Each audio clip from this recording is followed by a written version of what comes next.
नमरूद की बेटी का ईमान अफरोज वाक़या। बिस्मिल्लाहिर्रहमानिर्रहीम। अस्सलामुअलैकुम रहमतुल्लाहि व बरकातुहू। मैं हूँ जमील अहमद जामी। यकीनन तमाम तारीफ़ें अल्लाह के लिए हैं। हम उसी की तारीफ़ बयान करते हैं, उसी से मदद के तलबगार हैं। मैं गवाही देता हूँ कि अल्लाह के सिवा कोई भी माबूद बरहक नहीं। नाज़रीन, नमरूद दुनिया का वो वाहिद बादशाह था जिसने पूरी दुनिया पर हुकूमत की थी। ये काफिर था और जिना ज्यादा था। ये वो पहला शख्स था जिसने अपने सर पर ताज रखा था और खुल्लम खुल्ला खुदाई का दावा किया था। नमरूद के दौर में हज़रत इब्राहीम अलैहिस्सलाम मबूस बा रिसालत हुए और हज़रत इब्राहीम अलैहिस्सलाम ने ही नमरूद के बुतों को तोड़ा, जिसकी वजह से नमरूद ने हज़रत इब्राहीम अलैहिस्सलाम को आग में फेंका। जब आग बहुक्म खुदा हज़रत इब्राहीम अलैहिस्सलाम के लिए गुलजार बन गई तो उस वक्त चंद गिने चुने लोगों में से नमरूद की बेटी भी आप पर ईमान ले आई।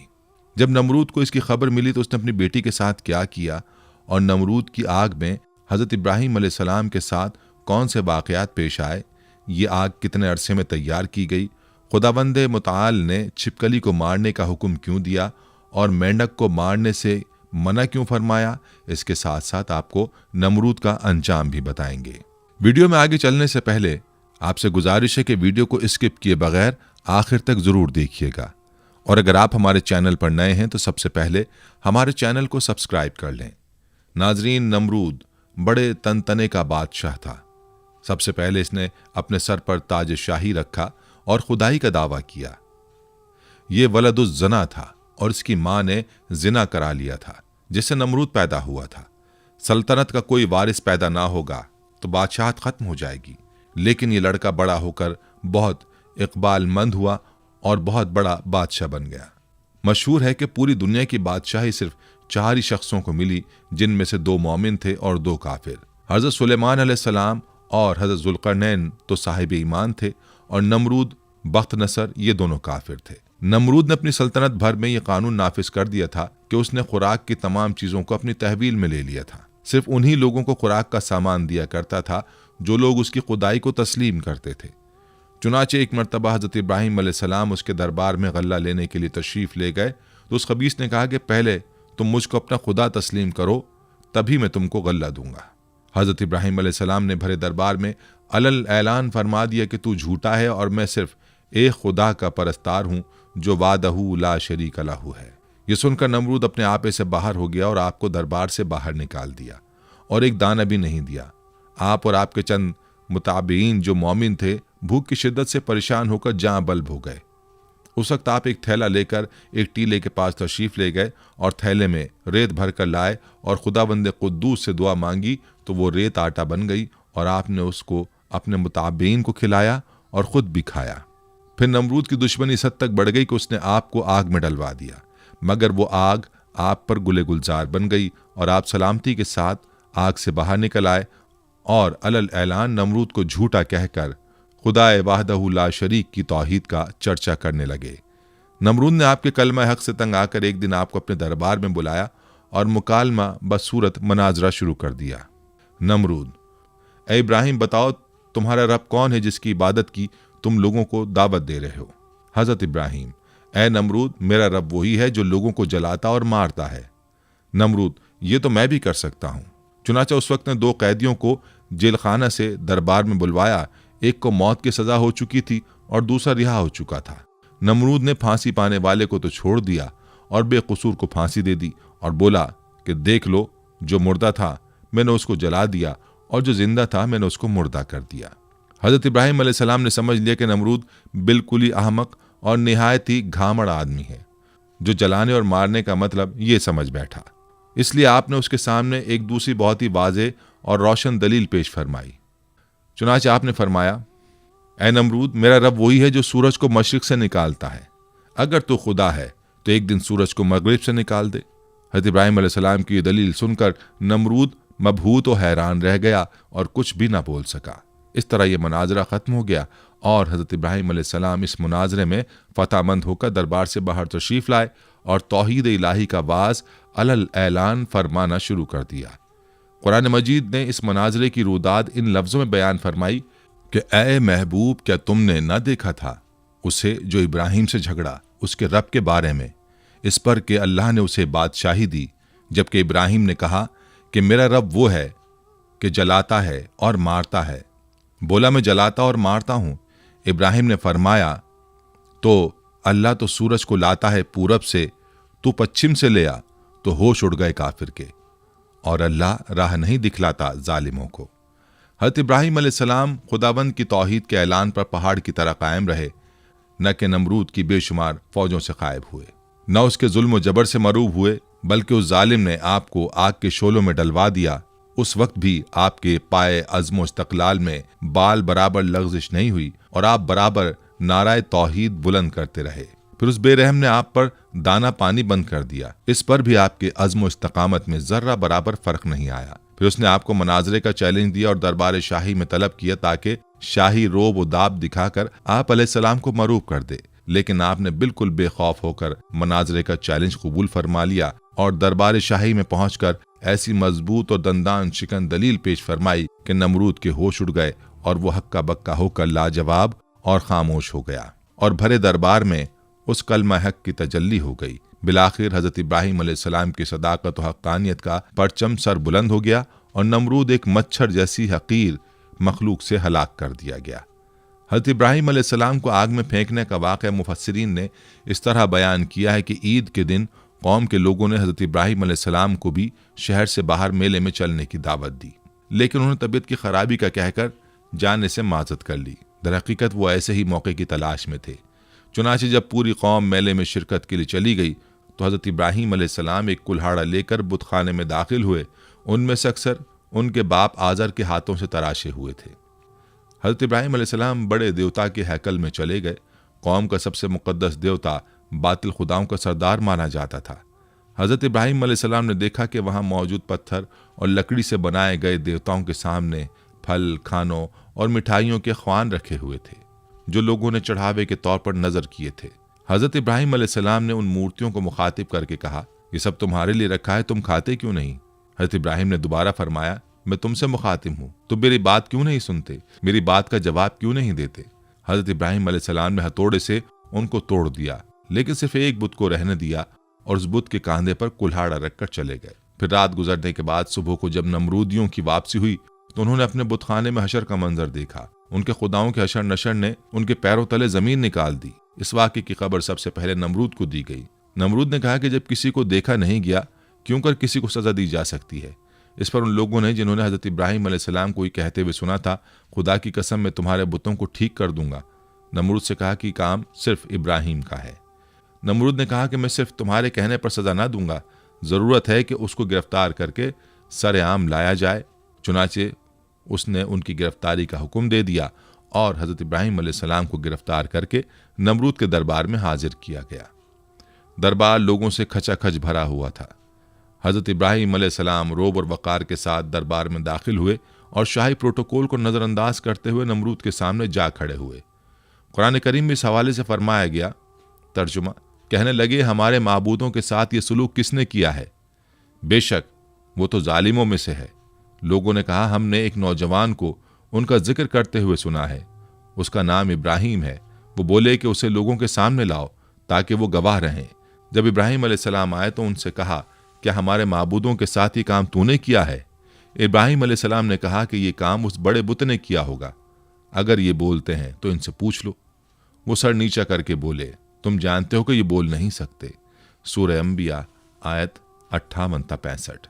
हजरत इब्राहिम अलैहिस्सलाम का ये अमल जहाँ साहिब इख्तिदार लोगों और ख़ुद नमरूद पर बिजली बनकर गिरा, वहीं इस अमल से अवामुन्नास के दिलों में हजरत इब्राहिम अलैहिस्सलाम की जुर्रत और हौसले की दाग बैठ गई। मजहबी पेशवाओं ने पुररोब आवाज़ में पूछा, ए इब्राहिम, हमारे बुतों की तौहीन किसने की है? हजरत इब्राहिम ने जवाब दिया, हथौड़ा बड़े बुत के कांधे पर है, उससे पूछो ये सब किसने किया है। पुजारी निदामत और शर्मिंदगी से सर झुका के बोले, इब्राहिम, तुम खूब जानते हो कि पत्थर की मूर्तियां बोलती नहीं हैं। हजरत इब्राहिम ने फरमाया, जब ये बोलते नहीं, हरकत नहीं कर सकते, अपना दिफा नहीं कर सकते, तो तुम इनसे नफ़ा पहुंचाने की उम्मीद क्यों रखते हो और नुकसान होने का अंदेशा क्यों करते हो? तुम पर अफसोस है कि तुम कायनात के मालिक अल्लाह को छोड़कर झूठे माबूदों को पूजते हो। क्या तुम अक्ल शऊर नहीं रखते? हजरत इब्राहिम अलैहिस्सलाम की तकरीर बुत परस्तों के अकायद पर ऐसी कारी ज़रब थी कि नमरूद ने अपनी खुद साख्ता खुदाई को जमीन बोस होते हुए देख लिया। नमरूद चालाक आदमी था। उसने हजरत इब्राहिम अलैहिस्सलाम से पूछा, ए इब्राहिम, तू अपने बाप दादा के दीन की मुखालफत क्यों करता है? तू उन मुकद्दस बुतों को माबूद मानने से क्यों मुनकिर है? हजरत इब्राहिम अलैहिस्सलाम ने फरमाया, अल्लाह ताला सारी कायनात के तन्हा मालिक हैं, हम सब उसकी मखलूक हैं। पत्थरों लकड़ियों से बनाए हुए बुत खुदा नहीं, ये तो अपनी सलामती और हिफाजत के लिए भी दूसरों के मोहताज हैं। परस्तिश के लायक वो हस्ती है जो किसी किस्म की एहतियाज नहीं रखती और तमाम मखलूक उसकी मोहताज है। यह सुनकर नमरूद बोला, अगर मेरे अलावा कोई रब है तो उसका ऐसा वस्फ बयान कर जिसकी कुदरत मुझ में ना हो। हज़रत इब्राहिम अलैहिस्सलाम ने फरमाया, मेरा रब मौत और हयात पर कादिर है। नमरूद बोला, जिंदगी और मौत तो मेरे कब्ज़े कुदरत में भी है। उसने एक कैदी को, जिसकी मौत की सज़ा का हुक्म हो चुका था, जान बख्शी कर दी और दरबार में मौजूद एक शख्स की गर्दन मारने का हुक्म सादिर कर दिया। हज़रत इब्राहिम अलैहिस्सलाम ने नमरूद से कहा, कायनात का हर जर्रा मेरे रब का मोहताज है। सूरज उसके हुक्म से हर रोज़ मशरिक से निकलता है और मगरिब में डूब जाता है। तो सूरज को मगरिब से निकाल कर दिखा। मजहबी पेशवाओं और बादशाह के अकायद की तकजीब ने ऐवान नमरूद में दरारें डाल दी। अरबाब इख्तिदार ने शोर गोगा बुलंद किया कि इब्राहिम हमारे देवताओं की तौहीन का मुर्तकिब हुआ है और बाप दादा के मजहब को झुटलाता है। उसकी सज़ा यह है कि उसे आग में फेंक दिया जाए। बुतों को तोड़ने का अमल नमरूद समेत पूरी कौम के लिए नाकाबिल माफ़ी जुर्म था। लिहाजा फैसला किया गया कि हज़रत इब्राहिम अलैहिस्सलाम को आग में डाल दिया जाए ताकि आइंदा किसी को बुतों की बेहुरमती करने की हिम्मत ना हो। चुनाचे पूरी कौम लकड़ियां जमा करने के अमल में मसरूफ हो गई। यहाँ तक कि अगर कोई बीमार पड़ जाता या किसी का कोई काम ना होता तो वो मन्नत मानता कि अगर मुझे शिफा हो गई या मेरा काम मुकम्मल हो गया तो मैं इब्राहिम अलैहिस्सलाम को जलाने के लिए लकड़ियों का गट्ठा दूंगा। एक मुद्दत तक कौम लकड़ियां जमा करती रही। जब लकड़ियों का पहाड़ खड़ा हो गया तो एक बहुत गहरी खंदक खोदी गई। लकड़ियों के उस ढेर को उसमें डाला गया। अजाइबुल क़साइस अल्लामा अब्दुल वाहिद बिन मोहम्मद अल मुफ्ती सफ़ा नंबर 87 में है कि नमरूद ने उनको गिरफ्तार करके कि लोहे वाले तंदूर में बंद करा दिया और उसमें भरपूर आग जलवा दी। काफ़ी देर के बाद जब उन्हें बरामद किया तो जैसे कि वो तैसे थे, यानी उनको कोई गज़न उस आग से ना पहुंची। नमरूद ने हुक्म दिया इन्हें कैद खाने में बंद कर दिया जाए, उनको ख़त्म करने का कोई और हल तलाश किया जाए। चुनाचे एक रिवायत की बिना पर 40 दिन और एक रिवायत की बिना पर 7 साल कैद में रखा और उस दौरान उन्हें नजर आतिश करने का फैसला किया। बारिवायत मारिज नबूवत नमरूद ने बामकाम कूसा, जो कूफा में है, एक 4 दीवारी तैयार करवाई जिसकी लंबाई 4 फरसख और चौड़ाई 4 फरसख थी। उसकी बुलंदी 100 गज थी। और बारिवायत रोज़तुल सफ़ा, उसकी लंबाई 60 गज, चौड़ाई 40 गज और बुलंदी 20 गज थी। जब 4 दीवारी मुकम्मल हो गई तो उसने हुक्म दिया कि इसे अच्छी जलने वाली लकड़ियों से भर दिया जाए।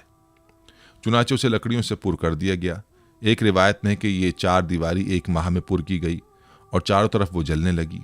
जब उसके शोले भड़के तो उन्होंने मीलों यह आलम पैदा कर दिया कि कोई करीब ना जा सकता था, कोई परिंदा फजाए बाला तक उस पर से गुजर ना सकता था। तिबरी में है कि आग को भड़काने में 2 साल लगे थे। उसमें यह भी है कि 4 दीवारी के बाहर भी लकड़ियां जमा की गई थीं। आग तो रोशन कर दी गई, लेकिन अब कोई रास्ता ऐसा ना था कि हज़रत इब्राहिम अलैहिस्सलाम को आग में डाला जा सके, क्योंकि करीब कोई नहीं जा सकता था। लोग इसी तरद्दुद और मशवरे में थे कि शैतान ने उन्हें मंजनीक बनाने का मशवरा दिया और बनाने की तरकीब बताई। जब मंजनीक तैयार हो गई तो उसने उसमें पहले एक बड़ा पत्थर रखकर फेंका। जब तजर्बे ने बता दिया कि मंजनीक ठीक बन गई है और काम ठीक कर रही है तो हज़रत इब्राहिम अलैहिस्सलाम के हाथ पांव बांधे गए और गले में भी तौक़े आहिन डाला गया। फिर मंजनीक में बिठाकर उन्हें फेंका गया। एक रिवायत में कि जब हाथ पांव बांधे गए तो हज़रत इब्राहिम अलैहिस्सलाम ने बारगाह खुदाबंदी में हाथ उठाकर कहा, ला इलाहा इल्ला अंता सुब्हानका रब्बुल आलमीन लकल हम्द व लकल मुल्क। ला इलाहा इल्ला अंता सुब्हानका रब्बुल आलमीन लकल हम्द व लकल मुल्क।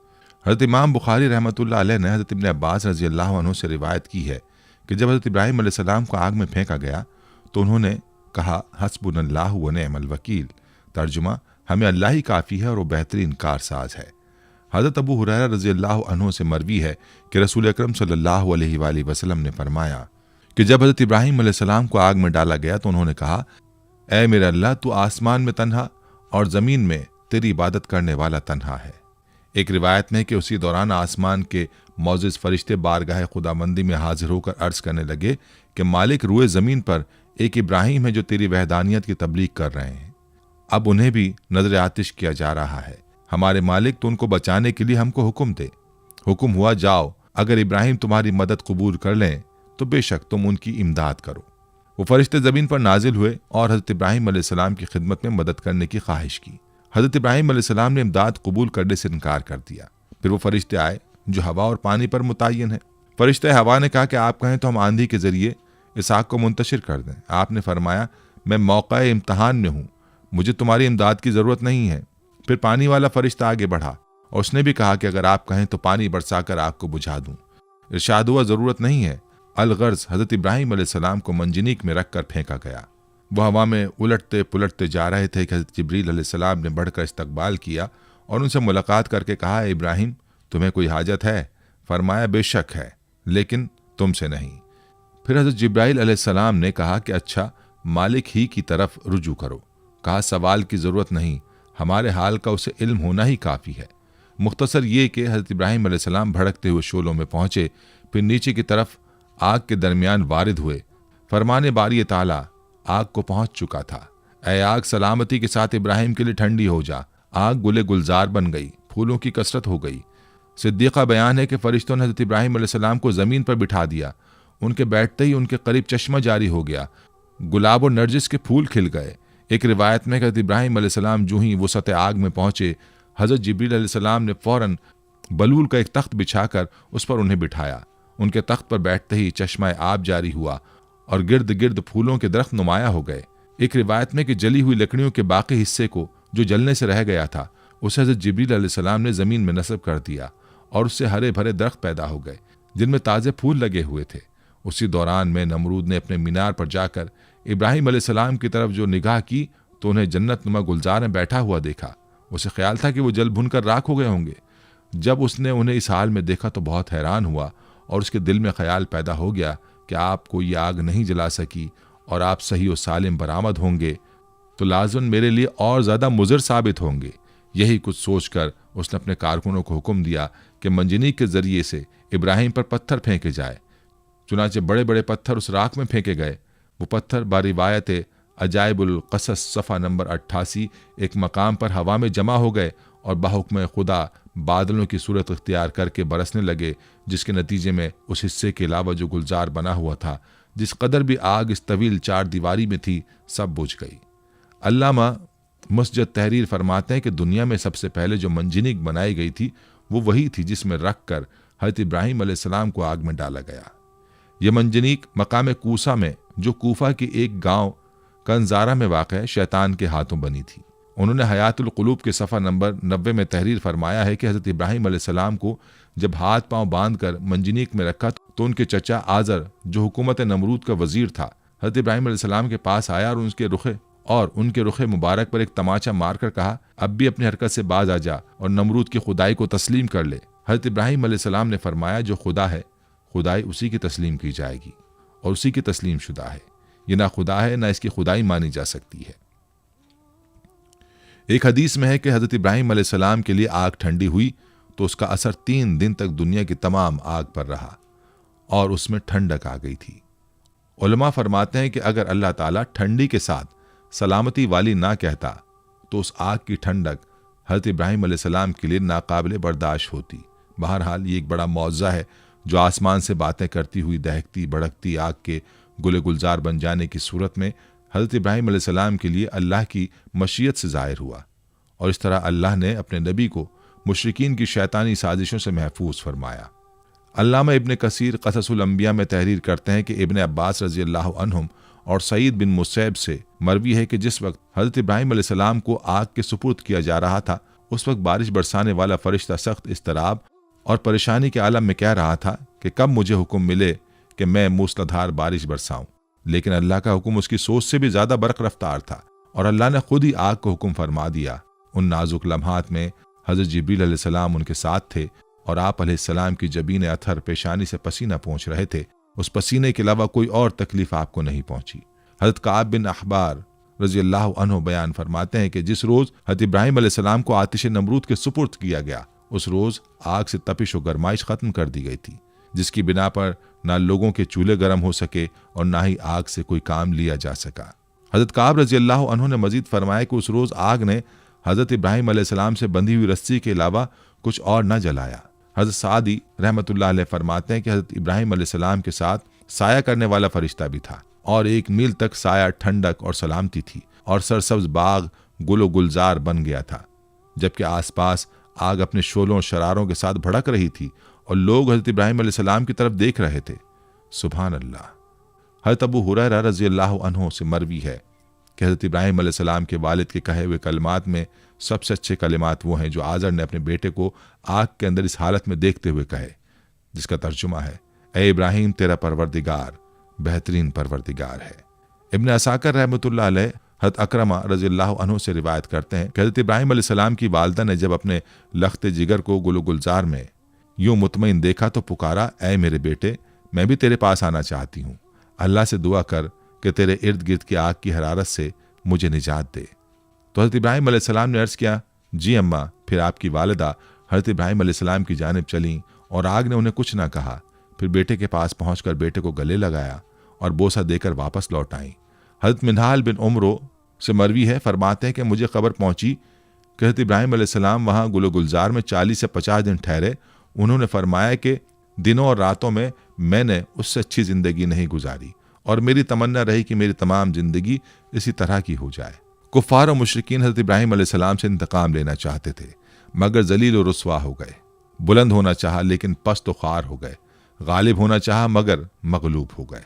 क़ससुल अंबिया, अल्लामा इब्न कसीर, सफ़ा 168-169। शायर मशरिक़ हज़रत अल्लामा इक़बाल रहमतुल्लाह अलैह ने हज़रत इब्राहीम अलैहिस्सलाम के इश्क़ हक़ीक़ी को बड़े खूबसूरत अंदाज में पेश किया है। फरमाते हैं, बेखतर कूद पड़ा आतिश नमरूद में इश्क़, अक्ल है महवे तमाशाए लबे बाम अभी। हज़रत इब्राहीम अलैहिस्सलाम को आग में फेंके जाने का वाक़या और इसमें छिपकली का किरदार, जिसके बारे में तारीख़ की किताबों में मौर्रिख़ीन ने लिखा है कि जब नमरूद ने हज़रत इब्राहीम अलैहिस्सलाम को अल्लाह रब्बुल इज़्ज़त की वहदानियत की दावत देने पर आग में डालने का हुक्म दिया, तो उस वक्त ये वाक़या कुर्रे अर्ज़ का एक कर्बनाक सानहा था, जिसका जिक्र इंसानों के अलावा चरिंद परिंद, जिन्न और इंस सब के दरमियान हुआ। इस मौके पर एक रिवायत के मुताबिक जब चूंटी और छिपकली के दरमियान इस वाक़े का जिक्र हुआ तो चूंटी ने हज़रत इब्राहीम अलैहिस्सलाम की हिमायत की, जबकि छिपकली ने नमरूद की तरफदारी की थी। एक और रिवायत के मुताबिक जब हज़रत इब्राहीम अलैहिस्सलाम को आग में डाल दिया गया, इस मौके पर छोटे परिंदे भी अपनी इस्तिताअत के मुताबिक अपनी चोंच में पानी भर के उस आग में डाल रहे थे, ताकि यह आग हज़रत इब्राहीम अलैहिस्सलाम के लिए ठंडी हो सके। इसी मौके पर यही छिपकली थी जो उस आग को अपनी फूंकों से मजीद भड़काने की कोशिश कर रही थी। एक और रिवायत के मुताबिक एक बार एक सहाबी फ़क़ीह बिन मुग़ीरा रज़ियल्लाहु अन्हु की आज़ाद करदा एक ग़ुलाम औरत जब बीबी आयशा रज़ियल्लाहु अन्हा के घर गई तो उन्होंने वहाँ एक नेज़ा पड़ा हुआ देखा। उन्होंने बीबी आयशा रज़ियल्लाहु अन्हा से दरियाफ्त किया कि इसका क्या मकसद है, तो उन्होंने जवाब दिया कि ये छिपकली को मारने के लिए है, क्योंकि हुज़ूर अकरम सल्लल्लाहु अलैहि वसल्लम ने बताया है कि जब सारे जानवर हज़रत इब्राहीम अलैहिस्सलाम को बचाने की कोशिश कर रहे थे, तब ये छिपकली वाहिद जानवर थी जिसने आग को भड़काने की कोशिश की थी। हज़रत फ़ाकिहा बिन मुग़ीरा की आज़ाद करदा लौंडी साहिबा से रिवायत है कि सैयदा आयशा रज़ियल्लाहु अन्हा के पास एक नेज़ा हुआ करता था। मैंने उनसे पूछा कि आप इससे क्या काम लेती हैं? फरमाया कि हम इससे छिपकलियाँ मारते हैं, क्योंकि हमें अल्लाह के नबी सल्लल्लाहु अलैहि वसल्लम ने बताया है कि जब हज़रत इब्राहीम अलैहिस्सलाम को आग में डाला गया तो ज़मीन के सब जानवर आग बुझाने में मसरूफ़ थे सिवाय छिपकली के। वो आग को तेज़ करने के लिए फूंके मारती थी। चुनाचे रसूलुल्लाह सल्लल्लाहु अलैहि वसल्लम ने उसे मारने का हुक्म दिया है। सुनन नबी माजा हदीस नंबर 3231, सुनन मसनद अहमद हदीस नंबर 6504। नाज़रीन, हज़रत इब्राहीम अलैहिस्सलाम को जब आग में डाला गया तो आप अलैहिस्सलाम की उम्र 16 या 20 साल थी। आप अलैहिस्सलाम कितनी मुद्दत तक आग में रहे, इस सिलसिले में 3 अक़वाल हैं। बाज़ मुफस्सिरीन कहते हैं कि आप 7 दिन तक आग में रहे।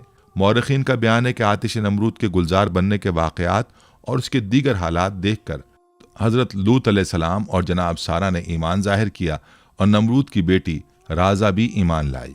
हज़रत लूत अलैहिस्सलाम हज़रत इब्राहीम अलैहिस्सलाम के चचाजाद भाई थे और जनाब सारा चचाजाद बहन थी। नमरूद की बेटी के ईमान लाने के मुतालिक अल्लामा अब्दुल वाहिद बिन मोहम्मद अल मुफ्ती बहावाला मारिजुल नबूवत में लिखते हैं कि नमरूद की बेटी राजा बड़ी ज़ीरक और होशियार लड़की थी। उसने जब हज़रत इब्राहीम अलैहिस्सलाम के आग में डाले जाने को देखा तो बड़े इसरार से अपने वालिद को इस बात पर राज़ी किया कि उसे उस मीनार पर जाने की इजाज़त दी जाए जिस पर सब लोग बैठकर हज़रत इब्राहिम अलैहिस्सलाम को देख रहे हैं। चुनाचे नमरूद ने इजाज़त दे दी और वो उस मीनार पर जा पहुंची। वहां पहुंचकर उसने हालात देखे। उसे देखकर बड़ा ताज्जुब हुआ कि आग गुले गुलजार बन गई और बलोर का तख्त उनके लिए लाया गया है। उसने बेसाख्ता आवाज़ दी, ए इब्राहिम, मैं ये क्या देख रही हूँ? ए इब्राहिम, ये हालात क्यों कर पैदा हुए? खुदा ने उसकी आवाज़ हज़रत इब्राहिम अलैहिस्सलाम तक पहुंचा दी। हज़रत इब्राहिम अलैहिस्सलाम ने जवाब दिया, जिसके दिल में अल्लाह की मार्फत हो उसे आग जला नहीं सकती। उसने कहा कि क्या मुझे इजाज़त है कि मैं आग में आप तक आ जाऊं? आपने फरमाया, तू कलमा पढ़ ले तो हमारे पास आ सकती है। उसने कलमा पढ़ा और चुपके से उतरकर हज़रत इब्राहिम अलैहिस्सलाम के पास जा पहुंची। जब आग के करीब पहुंची, उसे आग के किसी हिस्से ने नुकसान ना पहुंचाया और वो हज़रत इब्राहिम अलैहिस्सलाम तक जा पहुंची। वहां पहुंचकर उसने अपने ईमान की तजदीद की और वापस अपने घर बाप के पास चली गई। नमरूद को जब अपनी बेटी के ईमान लाने का वाक़या मालूम हुआ तो वह आग बगूला हो गया और अपनी बेटी से कहने लगा कि तौबा कर। उसने इनकार किया। फिर उसने जिद की और डराया, मगर उसने परवाह ना की। नमरूद जब उसे समझाने से आजिज हो गया तो उसने अपनी बेटी को जल्लादों के हवाले कर दिया। जल्लादों ने उसे धूप में लिटाकर उसके हाथ और पांव में मेखें ठोक दी। इधर जल्लादों ने उसे सजा दी, इधर खुदावंद ताला ने हज़रत जिब्राइल अलैहिस्सलाम को हुक्म दिया कि मेरी कनीज़ को वहां से तंदुरुस्त करके इब्राहिम तक पहुंचा दो। ये वाक़या हज़रत इब्राहिम अलैहिस्सलाम के आग से निकलने के बाद का है। हज़रत जिब्रील अलैहिस्सलाम ने नमरूद की बेटी राजा को हज़रत इब्राहिम अलैहिस्सलाम की खिदमत में पहुंचा दिया। चुनाचे वो उन्हीं के पास रही। बिलाखिर उन्होंने उसकी शादी अपने एक फर्जंद मदेन के साथ कर दी, जो कि सारा और हाजरा के अलावा कतूरा बीवी से था। फिर खुदा ने उसे ये इज्जत दी कि उसके सिलसिला रहम में बहुत से अंबिया को पैदा किया। बेशक ये दीन इस्लाम का हुस्न है कि जो भी उसकी आगोश में आ गया उसकी दुनिया और आखिरत दोनों संवर गई। हज़रत इब्राहिम अलैहिस्सलाम के असवाए हसना से उलमाए हक को सबक लेना चाहिए कि बातिल परस्तों के मुकाबले में हर किस्म के खौफ व हिरास और तकालीफ से बेनियाज होकर आखिरी दम तक डटे रहना चाहिए और ये ईमान और यकीन रखना चाहिए कि ज़रूर ज़रूर नुसरत खुदाबंदी हमारी इमदाद व दस्तगीरी फरमाएगी और बिलाखिर बातिल परस्तों के मुकाबले में हम ही फतहमंद होंगे और बातिल परस्त यकीनन खाइब व खासिर होकर हलाक व बर्बाद हो जाएंगे। हज़रत इब्राहिम अलैहिस्सलाम का ये तर्ज फ़िक्र व अमल, आपका ये उसवा तमाम हक परस्त आलिमों के लिए चिराग राह है और हकीकत यह है कि आपके असवाए हसना पर अमल करने वाले ज़रूर ज़रूर कामयाबी से हमकिनार होंगे। नाज़रीन, ये थी हमारी आज की वीडियो। हम उम्मीद करते हैं कि आपको हमारी आज की ये वीडियो ज़रूर पसंद आई होगी। अगर आपको हमारी आज की ये वीडियो पसंद आई है तो आपसे गुजारिश करते हैं कि आप हमारे चैनल को ज़रूर सब्सक्राइब कर लें और साथ ही लगे बेल के बटन को भी प्रेस कर लें ताकि आपके पास हमारी आने वाली मज़ीद मालूमाती वीडियोस का नोटिफिकेशन बर वक्त मिलता रहे। सब्सक्राइब के साथ साथ हमारी वीडियोस को लाइक भी करें और अपनी कीमती राय का इजहार कमेंट्स में ज़रूर करें। कमेंट्स में आप अपने सवालात भी हम तक पहुँचा सकते हैं। अल्लाह ताला आपको अपने हिफ्ज़-ओ-मान में रखे। आमीन।